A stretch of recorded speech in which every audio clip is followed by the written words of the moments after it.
grandes genios e inventos de la humanidad.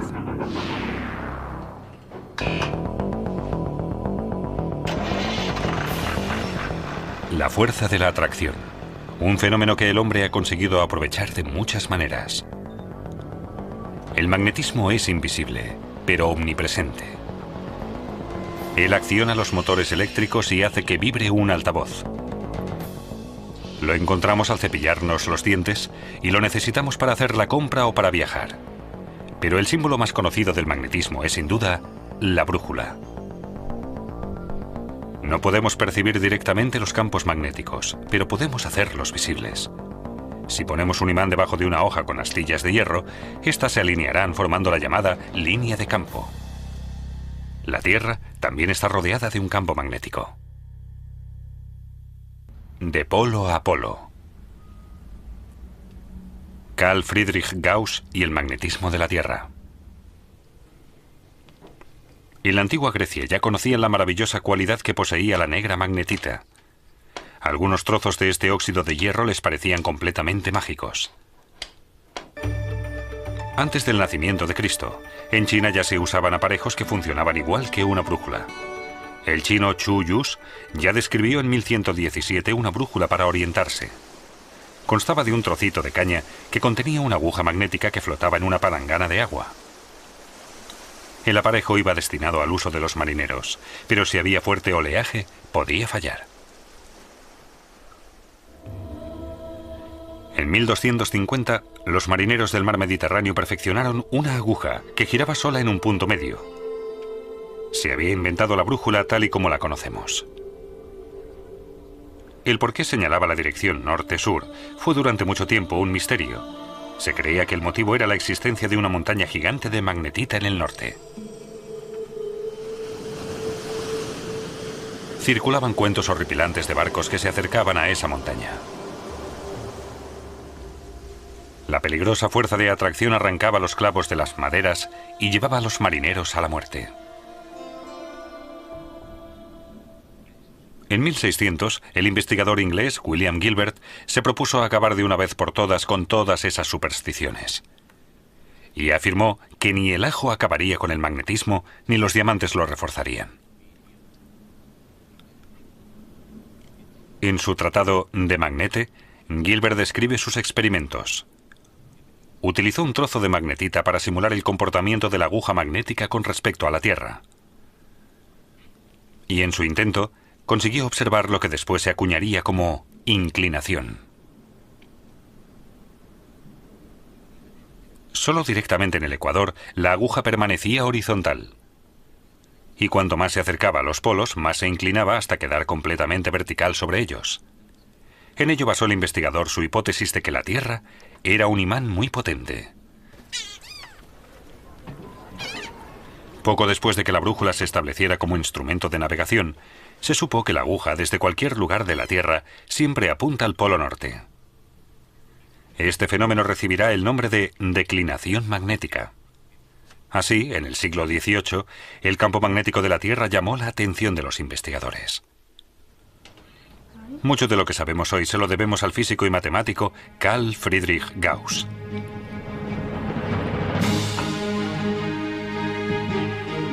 Él estableció las bases del estudio sistemático del campo magnético de la Tierra. Gauss nació el 30 de abril de 1777 en Braunschweig. Fue el hijo único de una familia pobre. Más tarde diría que aprendió cálculo sin utilizar papel. En el colegio pronto llamó la atención por su don para las matemáticas. Gauss fue presentado al duque de Braunschweig, quien le concedió una beca. De esa forma, pudo estudiar secundaria y después ir a la universidad. Cuando su mecenas murió en la guerra, a Gauss se le ofreció una cátedra de matemáticas en la Universidad de Göttingen, y allí fue director del observatorio. Pero el destino lo puso a prueba. El mismo año murieron su padre, su esposa y el menor de sus 3 hijos.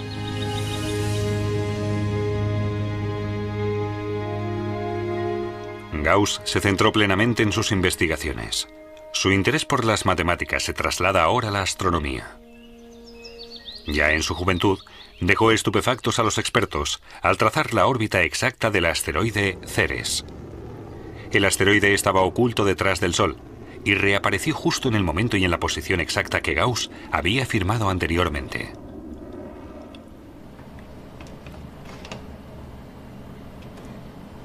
El heliotropo, un aparato que inventó Gauss en 1916 cuando se le encargó el estudio geodésico del Reino de Hannover. Esta labor le supuso 25 años de trabajo y le llevó a realizar muchos descubrimientos importantes. Los aparatos convencionales de topografía eran demasiado inexactos para el perfeccionista Gauss. Al igual que su invento, utilizaban la luz solar para determinar la posición de los puntos de referencia en el terreno. Pero el heliotropo podía reflejar los haces de luz a una distancia notablemente mayor.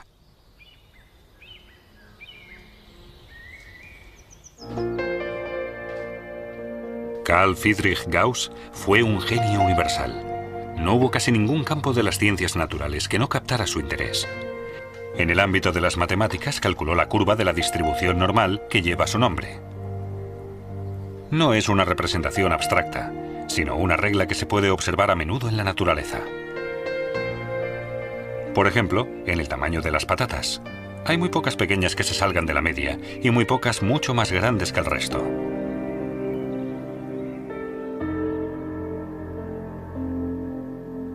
En sus investigaciones, Gauss siempre mostró cierta tendencia a calcular la media. Registró muy pocas obras que no citaran el promedio. Dibujó un diagrama de estadística que dio como resultado una curva en forma de campana. Pero volvamos a su verdadera pasión, el magnetismo de la Tierra. Adelante. Sí, hola, traigo un mensaje. Ajá. De un famoso científico que nos hace... En 1832, el naturista Alexander von Humboldt le pidió a Gauss su colaboración. Quería construir una red a nivel mundial para la observación del magnetismo de la Tierra. Gauss y su colega Wilhelm Weber se entusiasmaron con la iniciativa. Deciden construir observatorios entre otros sitios en Escandinavia, Siberia e incluso Tasmania. Y para medir los cambios en el campo magnético, Gauss construyó el magnetómetro, en cuyo interior había un péndulo y una brújula común. La construcción fue fácil, pero los requisitos de precisión eran muy elevados. Para leer la escala, tuvo que utilizar un anteojo. Una simple respiración podía hacer que la medición fuera incorrecta. Gauss y Weber querían evitar estos fallos a toda costa. Construyeron su observatorio de Göttingen sin ningún metal. Un edificio que no pudiera influir en nada al campo magnético de la Tierra.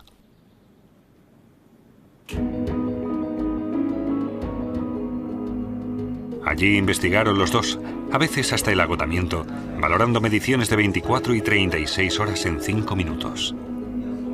Contrastando los datos con los de los observatorios internacionales, se pudieron hacer una idea general del campo magnético de la Tierra en su conjunto.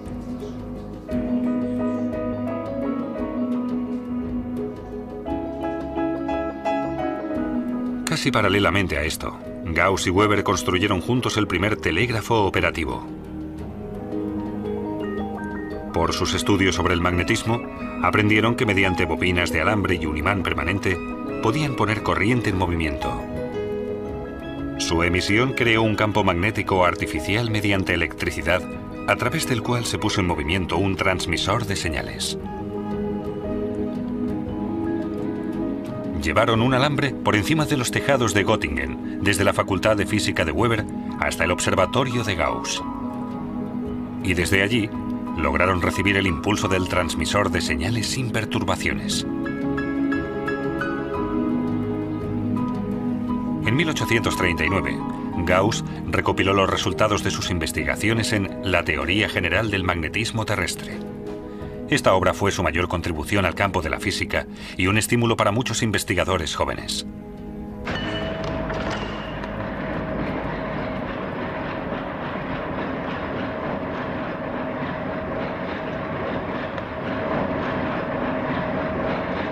El director del observatorio de la Universidad de Múnich, Johann von Lamont, se interesó 10 años después por las fluctuaciones del campo magnético terrestre. Él la relacionaba directamente con la actividad de las manchas solares. Hoy se sabe que las enormes erupciones de la superficie solar generan partículas altamente energéticas. Si los vientos solares chocan con la atmósfera, se cargan de electricidad y causan fluctuaciones en el campo magnético terrestre. Lamont acertó de lleno con su teoría. Sin campo magnético, la Tierra sería un planeta muerto. El campo protege la vida de los vientos solares altamente energéticos. Sin este escudo, la evolución habría sido muy diferente. No habría podido existir vida fuera del agua. En los polos, el campo magnético está más cerca de la superficie terrestre. Por ello, las tormentas solares penetran más en la atmósfera.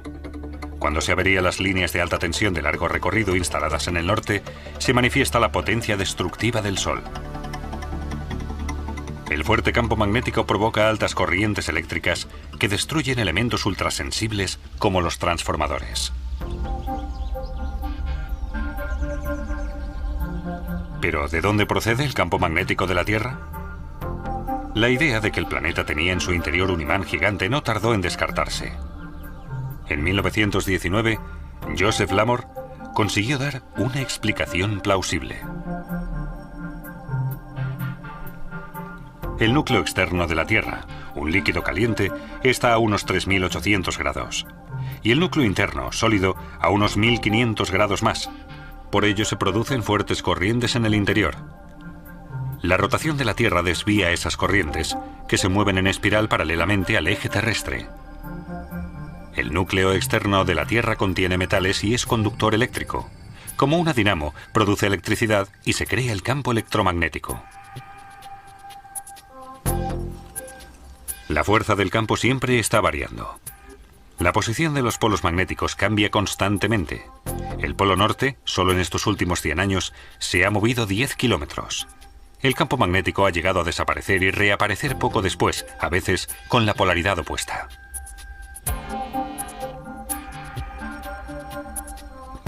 La historia del campo magnético de la Tierra está escrita en las piedras volcánicas. Los geólogos lo consideran como leer las líneas del pasado.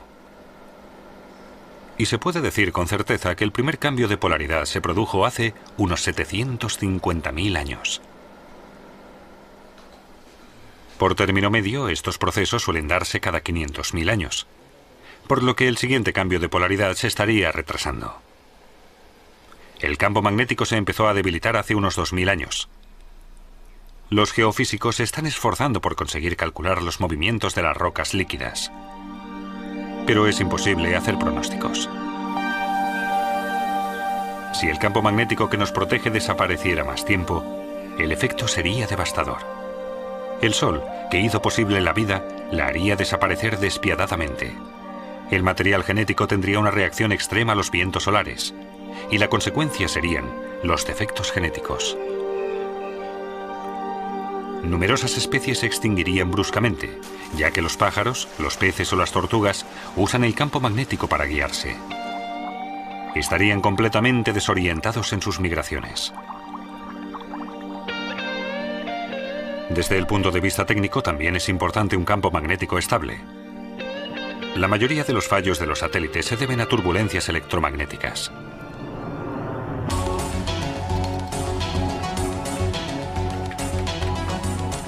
Una avería en el sistema de comunicaciones paralizaría la vida científica y social.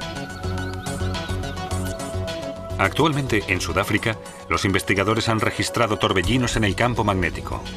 Muchos los interpretan como un anuncio del cambio de polaridad. Sin campo magnético, la brújula convencional tampoco funcionaría. Y el mismísimo Gauss estaría desorientado.